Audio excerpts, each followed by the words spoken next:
आज व्यू 360 में एक तरफ मुआशी बहरान और दूसरी तरफ सियासी गैर यकीनी।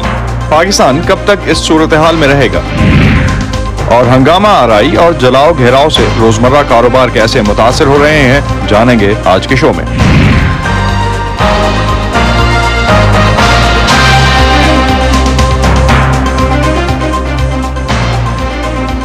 वॉइस ऑफ अमेरिका के वॉशिंगटन स्टूडियोज में आप सबको खुशामदीद। आप देख रहे हैं प्रोग्राम व्यू 360 और मैं हूं असदुल्लाह खालिद। पाकिस्तान के मौजूदा सियासी बहरान के बारे में बेशतर माहिरीन का मानना है कि इस तरह की गैर यकीनी की सूरत हाल से मुल्क के जमहूरी इदारों को नुकसान पहुंच रहा है। मुआशी तौर पर भी मुल्क की हालत किसी तरह से बेहतर होती दिखाई नहीं देती।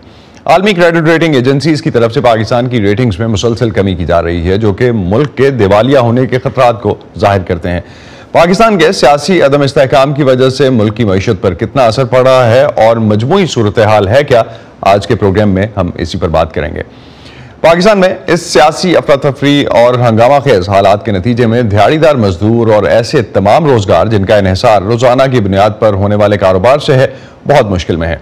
तनवीर अली लाहौर के बाजारों में मजदूरी करते हैं और मुश्किल से अपना घर चला पाते हैं। महंगाई के इस दौर में बच्चों की पढ़ाई और उनकी ख्वाहिशात पूरी करने के बारे में वो क्या कहते हैं और कैसे इन हालात में गुजारा कर रहे हैं, उन्हीं की जुबानी जानते हैं। मेरा नाम तनवीर अली है। मैं शालमी से काम कर रहा हूँ 20-25 साल से, और मजदूरी पूरी नहीं होती, घर का खर्चा पूरा नहीं होता, मकान का किराया पूरा नहीं होता। बच्चे हैं मेरे 4, बड़ी मुश्किल से वक्त गुजरा है। तो मैं आपको बता नहीं सकता कि मैं बात कर रहा हूँ, हमारा दिल भी रो रहा है। ये दुकान पे माल हम उठा के लेके जाते हैं रेडी पे, और दूसरी जगह पे जाते हैं, वहां पर माल लेके आते हैं। हमारी मजदूरी बनती है 150 या 200। अगर काम मिल भी जाए ना, अगर काम ज्यादा मिले, हम 1400-1500 से ज्यादा काम नहीं कर सकते। मेरा टोटल खर्चा जो है ना 20-25 हज़ार रुपया महीने का हो जाता है। किराया मेरा 18 हज़ार रुपया है। बिजली का बिल डाल के हमारा 2500 हो जाता है, और खाने पीने की अशिया लगा ले 10-15 हज़ार रुपये होता है। बच्चे मैं नहीं पढ़ा सकता, मेरे हालात ऐसे हैं कि खाने पीने की अशिया, बच्चों को पढ़ाई का खर्चा नामुमकिन है। यहाँ तक कि मैंने ईद पे कपड़े भी नहीं लिए। बच्चे की ख्वाहिश होती है, पापा मुझे ये ले दो, पापा मुझे ये ले दो, मगर वो पुरानी जूतियाँ, वो पुराने कपड़े। बाई टाइम ये भी वक्त होता है कि हम मजदूर आदमी से या किसी दोस्त से 100-150 रुपये लेके हम खाना खाते हैं। अभी मैं सुबह गया हूँ, मैंने 1 रुपये का काम नहीं किया, ये 4 बज चुके हैं। अब मैंने 3 महीने का किराया देना, मेरा 30 हज़ार रुपया किराया हुआ है, मैं दे नहीं सका, ना दे सकता हूँ। मगर मैंने मालम मकान से मिन्नत की है कि अभी मेरे पास नहीं है, ये 7 प्रोग्राम, ये 12 हज़ार रुपया, हमें तो कुछ भी नहीं मिला, हमारे हाथ खड़े हैं। हम तो अपने हाथों से मजदूरी कर रहे हैं। 10 साल पहले भी मजदूरी वही थी, इस वक्त भी मजदूरी वही है। ठीक है, मजदूरी वही है, और जो अपना महंगाई है वो बहुत ज्यादा हो गई है। इन हालात में अगर हम उन लोगों की बात करें जो कि रिक्शा या टैक्सी चला के अपने घर के अखराजात पूरे करते थे, उनके क्या हालात हैं, इमरान इकबाल से हमने जानने की कोशिश की, जो लाहौर में 28 साल से रिक्शा चला रहे हैं। इस वक्त वो किस हाल में हैं, आइए जानते हैं। मुल्क के हालात इतने ख़राब हो गए हैं कि हर बंदा परेशान है। जो सफ़ेद पोश बंदा है वो भी उसका भी बरम ख़त्म हो गया हुआ है। मेरा नाम इमरान इकबाल है। मैं तकरीबन 28 साल से रिक्शा चला रहा हूँ। पहले कारोबार अच्छा होता था, ये तकरीबन 10-12 साल ही हो गए हैं कि हालात इतने ख़राब हो गए हैं कि एक मज़दूर बंदा महंगाई की वजह से इतना परेशान है कि वो 1000-1200 रुपया कमा के लेके जाता है, मगर उसका किचन ही नहीं पूरा होता। सुबह मैं 7:30 बजे घर से निकलता हूँ और शाम को तकरीबन रात को 10-11 बजे तक जाता हूँ। स्कूल के बच्चे पिक एंड ड्रॉप करता हूँ। उसकी जो सैलरी 10-12 हज़ार मिलती है, वो मसा मार के वो घर का बिल और बस यही चलता है। कुछ मैं अपना मजदूरी करता हूँ 800-1000, कभी किसी टाइम पे नहीं भी लगता काम। पहले तो माशाल्लाह 2500-3000 रुपया इनकम हो जाता था, मगर अब वो नहीं है, क्योंकि गैस भी महंगी हो गई है और सारा खर्चा गैस में निकल जाता है। डेली का तकरीबन 1500-1400 रुपया इसका LPG गैस का खर्चा है, और मज़दूर बस यही 800-1000 या ज़्यादा से ज़्यादा 1200 रुपया कमा के लेके जाता है घर। किसी मार्केट में चले जाओ, दुकानदार भी परेशान है, महंगाई इतनी ज़्यादा है, इतनी कास्ट की चीज़ें वो बंदा अफोर्ड नहीं कर सकता, ले नहीं सकता। 40-45 हज़ार रुपया मैं कमाता हूँ महीने का, मगर ख़र्चा तकरीबन 60 हज़ार है। ठीक है, जो एक्स्ट्रा पैसे होते हैं किसी भाई से, किसी बहन से, किसी यार दोस्त से पकड़ लेता हूँ, वो अब तक मैं वापस भी नहीं कर सका, इतने पैसे, और रोज़ रोज़ पकड़े भी नहीं जाते। पाकिस्तान के मौशी हालात ऐसे हैं कि हर हफ्ते किसी न किसी हवाले से कोई खबर पहले से मौजूद मुश्किलात में इजाफा करती नजर आती है।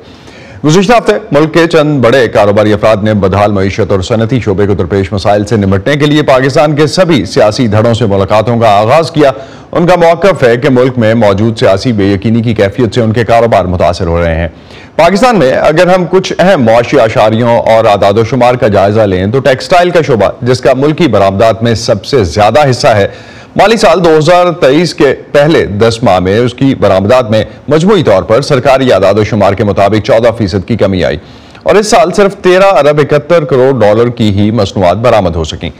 स्टेट बैंक के आदादोशुमार के मुताबिक मौजूदा माली साल के पहले 10 माह में पाकिस्तान के तरसीलात ज़र या रेमिटेंसेस 13% कम होकर तकरीबन 22 अरब 70 करोड़ डॉलर रह गए हैं, जो कि पिछले माली साल के पहले 10 माह में 26 अरब 10 करोड़ डॉलर से। 30 जून 2022 को डॉलर की कीमत 204 रुपए थी, जो अब 287 के करीब है। रुपए की कदर में गिरावट ने मुल्क में होने वाली 36% से ज्यादा महंगाई में भी किरदार अदा किया है। पाकिस्तान की मौशी मुश्किलात में आए रोज इजाफा तो देखने को मिलता है हमें। मुल्क की कारोबारी कम्युनिटी भी इस वक्त सियासी बहरान को कम करने के लिए मुतहर्रिक है। अकील क्रेमडेडी मुल्क की मारूफ कारोबारी शख्सियत हैं और माना जाता है कि उनके ताल्लुकात फौजी एस्टेब्लिशमेंट से भी बहुत अच्छे हैं।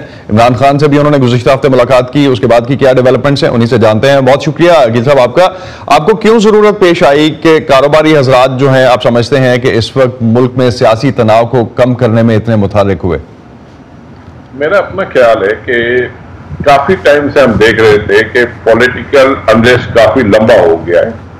उमूमन होता तो है, पॉलिटिकल स्टेबिलिटी तो पाकिस्तान में हमने कम देखी है, लेकिन इस दफा हमने देखा था कि ये काफी लंबा अरसा चली रही और हम जो देख रहे थे कि पाकिस्तान के जो मईशत है वो कुछ बेहतरी की तरफ जा सकती है।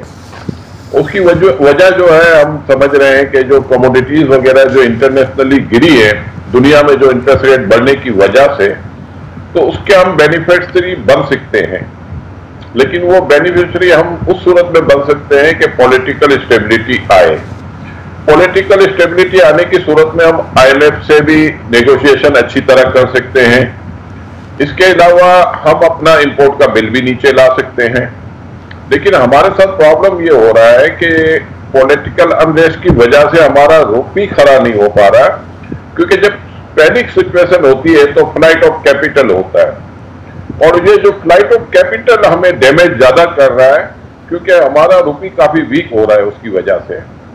तो जो महंगाई कम होनी चाहिए थी वो कम नहीं हो पा रही बिकॉज ऑफ रुपये की वीकनेस। और अगर आप उठा के देखें तो पिछले 5 साल में अगर हम ये देखते 5.5 साल या 5.5 साल का अरसा ले लें, जब केयर टेकर से पहले मिफ्ता इस्माइल साहब आए थे तो उसको भी 6 साल से कम ही अरसा हुआ है, तो वहां हमारा रुपया तकरीबन 104 105 पे था। आज डॉलर आपका $300 पे ऑलमोस्ट ट्रेड कर रहा है ब्लैक, और आप उसको इंटरबैंक को दोनों मार्केट्स में जिस तरह की सूरत हाल है जी, इंटरबैंक में 285 287 और ओपन में 300। तो अब ये सिचुएशन में जाहिर बात है कि आपकी महंगाई कम नहीं होगी।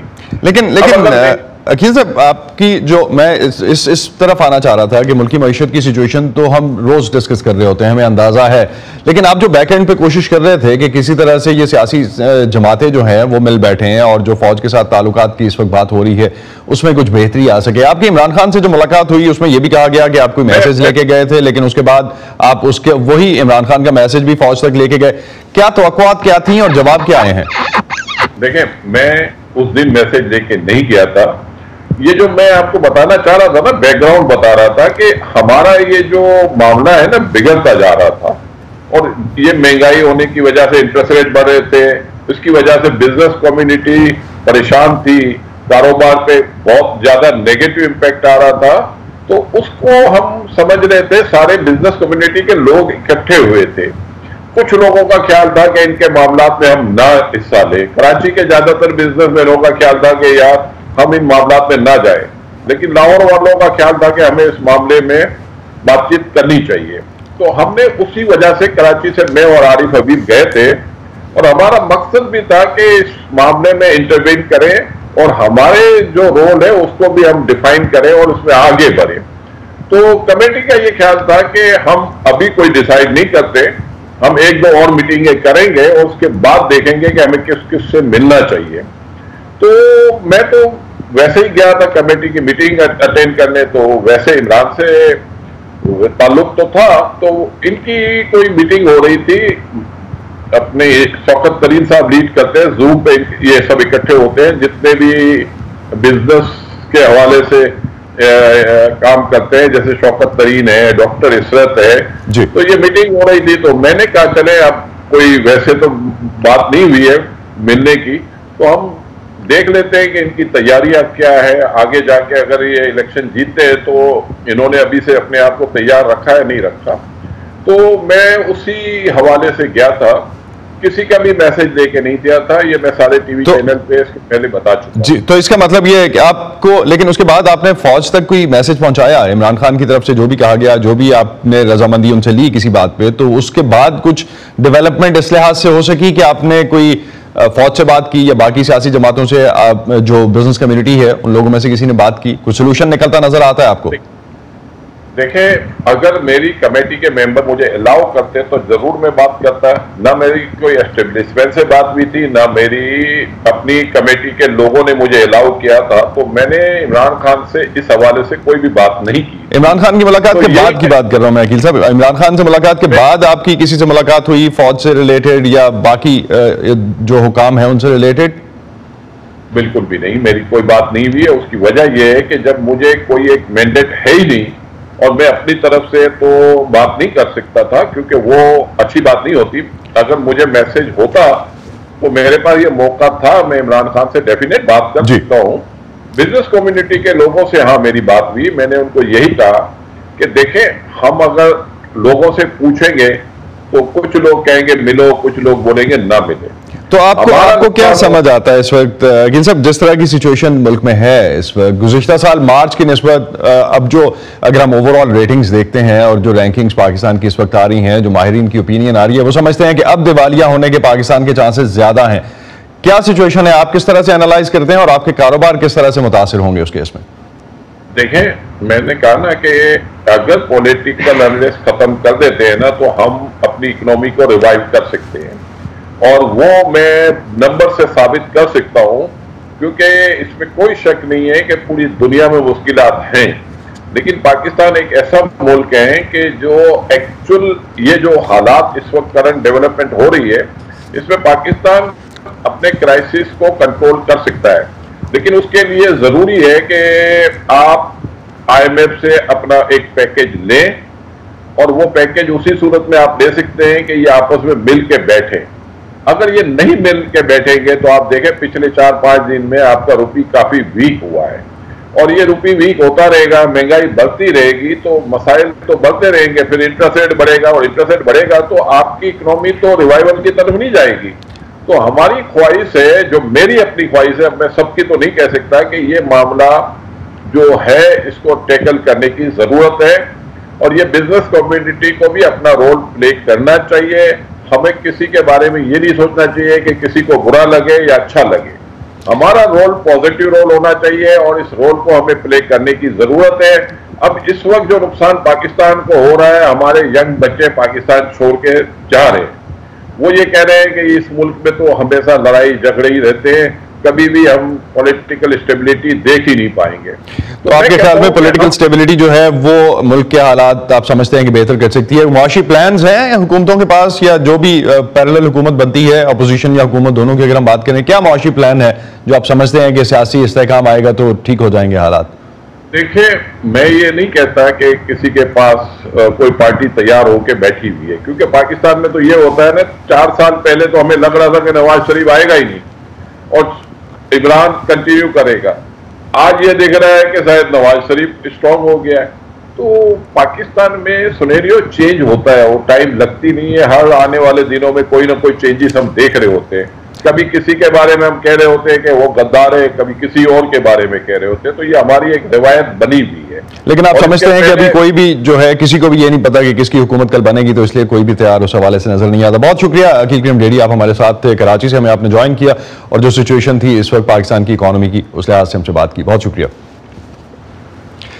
आपने देखा कारोबारी हजरात में मुल्क की सूरत हाल के बारे में किस कदर तशवीश है और सियासी इस्तेहकाम के हवाले से जो इस वक्त अदम इस्तेहकाम है उसको इस्तेहकाम में बदलने के लिए उनकी एफर्ट्स, जिस तरह से अकील साहब से भी हमने जाना, मईशत को सहारा देने के लिए पिछले 1 साल से हुकूमत आलमी मालियाती फंड के कर्ज प्रोग्राम के लिए मुज़ाकरात कर रही थी, मगर अब कुछ ऐसे इशारे मिल रहे हैं कि शायद वो मुज़ाकरात कामयाब नहीं हो सकेंगे। हाल ही में IMF के अहदेदारों ने एक प्रेस कॉन्फ्रेंस में कहा था कि पाकिस्तान को कर्ज प्रोग्राम के नए जायजे को मुकम्मल करने के लिए मजीद बैरूनी फंड यकीनी बनाने होंगे, लेकिन पाकिस्तान के वज़ीर ख़जाना इसहाक डार कई बार कह चुके हैं कि पाकिस्तान पहले ही IMF प्रोग्राम की बहाली के लिए तमाम शराइत पूरी कर चुका है और अब वो आलमी इदारे की मजीद शराइत नहीं मानेगा। IMF के प्रोग्राम के बगैर मुल्क चलाना इस वक्त किस हद तक मुमकिन है और क्या आइंदा माली साल के बजट के खसारे को पूरा करने के लिए पाकिस्तान के पास फंड्स की फराहमी के हवाले से कोई हल है? एक ऐसा सवाल है जिस पर अभी तक कोई वाज़ेह जवाब हुकूमत की तरफ से सामने नहीं आया। जिस वक्त जो सिचुएशन हम ओवरऑल देख रहे हैं उसके अकॉर्डिंगली अगर जो माहिरीन है वो क्या समझते हैं कि पाकिस्तान अगले 3 सालों में बैरूनी कर्जों की मद में 77 अरब डॉलर से जायद की रकम अदा करेगा तो वो कहां से पूरी होगी? वैसे तो तकरीबन 300 अरब डॉलर की मईशत वाले मुल्क के लिए कोई बड़ी बात नहीं होनी चाहिए, लेकिन पाकिस्तान की सूरत हाल काफी तशवीशनाक है। डॉक्टर जुबैर इकबाल माहिर माशियात हैं, इस वक्त हमारे साथ हैं, उनसे बात करते हैं इस हवाले से। डॉक्टर जुबैर, क्या अब ये मान लिया जाए कि IMF के साथ प्रोग्राम के इम्कानात खत्म हो गए हैं? बड़ी हद तक खत्म हो गए। देखिए, IMF का प्रोग्राम के 2 हिस्से होते हैं। एक तो ये होता है कि जो प्रोग्राम है उसके ऊपर एग्रीमेंट होता है कि जो पॉलिसीज आपने लेनी है, जो इम्प्लीमेंट करनी है, वो एग्रीमेंट होता है। दूसरी बात ये होती है कि IMF को ये डिटरमिन करना होता है कि आया गवर्नमेंट इस काबिल है कि वो जो कमिटमेंट्स कर रही है वो पूरी कर सकती है कि नहीं। इस वक्त जो हालात हम देख रहे हैं उनकी बेसिस पर IMF को कतन कोई यकीन नहीं कि जो गवर्नमेंट है वो अपनी पॉलिसीज की जो कमिटमेंट करेगी उनको इम्प्लीमेंट कर सकती है। उसके साथ साथ मुश्किलात ये हो जाती हैं कि एक्सटर्नल फाइनेंसिंग की जो रिक्वायरमेंट्स हैं वो इतनी ज़्यादा हैं कि पाकिस्तान बड़ी हद तक भी उसको फुलफिल नहीं कर सकता। जैसे आपको मालूम है कि अगर IMF का प्रोग्राम नहीं होता तो कुछ डोनर्स जो कमिटमेंट्स दे चुके हैं कि वो पैसे देंगे, वो भी पैसे देने से गुरेज करेंगे क्योंकि उनकी कमिटमेंट्स जो हैं वो IMF के प्रोग्राम के साथ चलती हैं। तो ऐसी कंडीशन में पाकिस्तान की कंडीशन और ख़राब होती चली जाएगी। हमारी जो इनिशियल इस वक्त एस्टिमेट है उसके मुताबिक ये महसूस होता है कि 2023 में ग्रोथ जो है वो नेगेटिव होगी, कम से कम 2 से 3% नेगेटिव होगी और उसके बाद 2024 में भी नेगेटिव होगी। अब महसूस ये हो रहा है कि अगले 2 साल में पाकिस्तान की जो ग्रोथ है वो नेगेटिव 7 to 8% होगी। उसके साथ साथ जो इनकम डिस्ट्रीब्यूशन की जो प्रॉब्लम है वो खराब से खराब तर होती चली जाएगी और जो GD इंडेक्स इस वक्त 40 से कम है वो 40 से ऊपर चला जाएगा।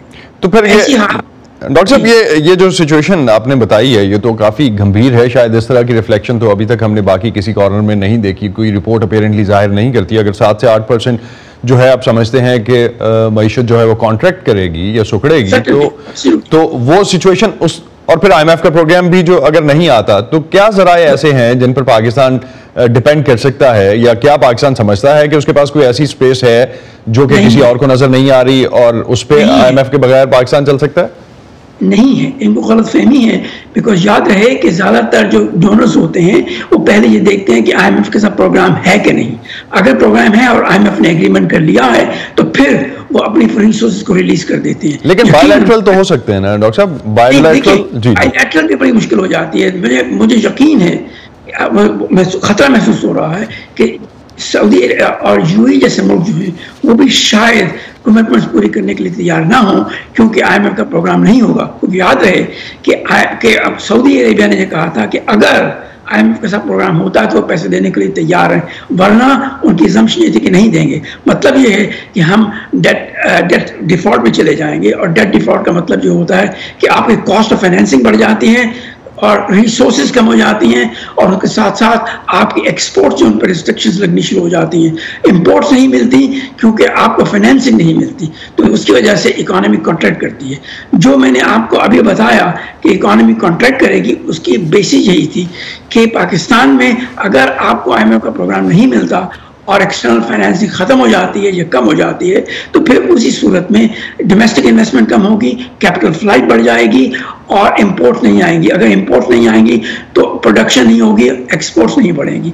ऐसी कंडीशन में ग्रोथ नेगेटिव हो जाएगी। तो इन सारे फैक्टर्स की बेसिस पे आप समझते हैं कि ग्रोथ नेगेटिव हो जाएगी। तो पाकिस्तान के जो सियासी हालात हैं डॉक्टर साहब, अगर हम समझते हैं, अभी कुछ देर पहले मेरी अकील करीम ढेड़ी से बात हो रही थी आपसे पहले, और उनका कहना ये था कि वो कोशिश कर रहे हैं कि सियासी अदम इस्तेहकाम जो है उसको कंट्रोल किया जा सके और किसी तरह से चीज़ें जो है वो बेहतर डायरेक्शन में चल सकें।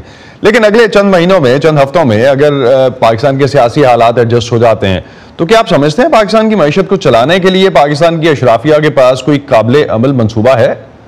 जी देखिए, अभी मंसूबा नहीं है लेकिन वो बन सकता है। याद रहे कि पाकिस्तान की जो इस वक्त प्रॉब्लम आपको नजर आ रही है वो शॉर्ट टर्म प्रॉब्लम नहीं है, वो एक लॉन्ग टर्म प्रॉब्लम है। इसको अगले 8-10 साल तक सॉल्व करने की कोशिश करनी होगी और उसके लिए आपको पॉलिटिकल कमिटमेंट भी चाहिए होगी, आपको सिक्योरिटी भी चाहिए होगी, स्टेबिलिटी भी चाहिए होगी।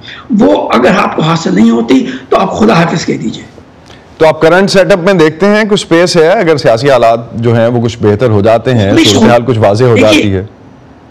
वो स्पेस हमेशा होती है, उस स्पेस को इस्तेमाल करने की बात होती है कि उस स्पेस को क्या इस्तेमाल किया जाएगा, आप कॉम्प्रोमाइज़ कैसे करेंगे। अब ये मुझे बताइए कि आप अपनी फाइनेंशियल लीडरशिप ऐसी रखते हैं जिनके ऊपर किसी किस्म ना कोई दीन है, ना कोई ईमान है, ना उनके ऊपर किसी किस्म का कोई कॉन्फिडेंस है IMF में। तो ऐसी हालात में आप क्या करेंगे? देखिए, सबसे पहले इस वक्त आपको IMF और दूसरे इंटरनेशनल ऑर्गेनाइजेशन जो हैं उनके साथ कमिटमेंट पैदा करनी ज़रूरी है। अगर आप नहीं कर सकते तो वे मुश्किलात रहेंगी। अगर उन कमिटमेंट को ख़त्म करने के लिए आपको डोमेस्टिक इंस्टीट्यूशनल चेंजेस करनी पड़ती हैं या पर्सनल चेंजेस करनी पड़ती हैं, वो ज़रूरी हैं, करना उनको ज़रूरी है, उसके बगैर आपकी बात नहीं बनेगी। तो अगले बजट पे अगर हम डॉक्टर साहब लास्ट पे जरा बात कर लें, अगले बजट में जो अपेरेंटली कॉस्ट ऑफ बोरिंग चूंकि बहुत बढ़ चुकी होगी, इंटरेस्ट पेमेंट पाकिस्तान बहुत ज़्यादा कर रहा होगा जो कर्जों पे सूद अदा करना है, तो अगर 50% भी बजट आउटले बढ़ता है, जो कि पिछली दफ़ा हमने देखा तकरीबन 9,500 जो था बिलियन रुपीज़ था रादर, अब अगर 1.45 ट्रिलियन की अब जो बात हो रही है, मैं एग्जैक्ट नंबर अभी निकालना चाह रहा था, 14.6 ट्रिलियन रुपीस की बात हो रही है कि अगला बजट जो है वो एस्टिमेटेड अभी तक ये नंबर है।